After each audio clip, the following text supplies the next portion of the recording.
மடானி அரசாங்கத்தின் கீழ் இந்தியர்களின் நலனுக்காக 8 மாநிலங்களில் 10 மின் சுடலைகளை அமைக்க பிரதமர் Datuk Seri Anwar Ibrahim 20 million ringgit நிதியை ஒதுக்கியுள்ளதாக பிரதமர் துறையின் சிறப்பு பணி அதிகாரி சண்முகம் மூக்கன் தெரிவித்தார்.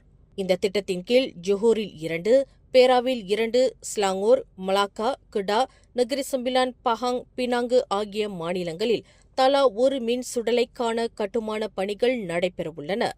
மின் சுடலை கட்டுமானத்திற்காக வழங்கிய மானியத்தின் தேதியிலிருந்து ஓராண்டுக்குள் அனைத்து மின் சுடலைகளும் கட்டி முடிக்க வேண்டும் என்பது பிரதமர் துறையின் கோரிக்கையாகும். செப்டம்பர் 25, 2024 வந்து பார்த்தீங்கன்னா பிஎம் வந்து 20 மில்லியன் கிலோமீட்டர் கட்டுறதுக்காக அனௌன்ஸ் பண்ணியிருந்தாரு.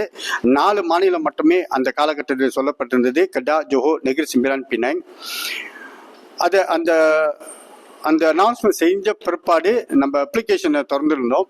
எல்லா மாநிலத்திலேருந்து அப்ளை பண்ணலான்னு சொல்லிட்டு. அப்போ அப்ளிகேஷன் வந்திருந்தப்ப ஏறத்தாழ 8 ஸ்டேட்லேருந்து அப்ளிகேஷன் வந்துச்சு. அப்போ 8 ஸ்டேட் அப்ளிகேஷன் வந்ததுனால நம்ம எல்லாத்தையும் அக்காமடேட் பண்ணுறதுக்காக என்ன செஞ்சோம்னாக்கா, எல்லா ஸ்டேட்டுக்கும் முடிஞ்ச அளவுக்கு நம்ம கொடுக்கணும்னு சொல்லி எந்த தொகை அவங்க கேட்டிருந்தாங்களோ அதே நேரத்தில் அது புதுசாக இல்லை அப்கிரேட் பண்ணுறதுக்கான பார்த்து அதுக்கு தகுந்த வகையில் அவங்களுக்கு மானியம் கொடுக்கப்பட்டது. குறிப்பாக கிடா, சுங்கைப்பட்டாணி, செமிலிங் வட்டாரத்தில் மின் சுடலை அமைக்க பிரதமர் துறை 2.5 மில்லியன் ரிங்கெட் மானியம் வழங்கியுள்ளது. ஸ்ரீ சுப்பிரமணிய சுவாமி தேவஸ்தானத்திற்கு சொந்தமான 3 ஏக்கர் நிலத்தில் இத்திட்டம் செயல்பட உள்ளது.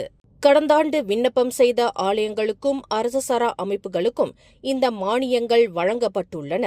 8 மாநிலங்களிலும் நடைபெற்று வரும் மின் சுடலை கட்டுமான பணிகளின் முன்னேற்ற அறிக்கைகளை பிரதமர் துறை இலாகா தொடர்ந்து கண்காணிக்கும் என்று சண்முக மூக்கன் குறிப்பிட்டார். அதே சமயம் அனைத்து விதிமுறைகளையும் பின்பற்றி பெறப்பட்ட இந்த நிதியை மக்கள் பயன்பெற குறிப்பிட்ட காலத்தில் மின் சுடலையை கட்டி முடிக்க முழு முயற்சியில் இறங்குவதாகவும் ஆலய தலைவர் ராஜேந்திரன் உறுதி கூறினார்.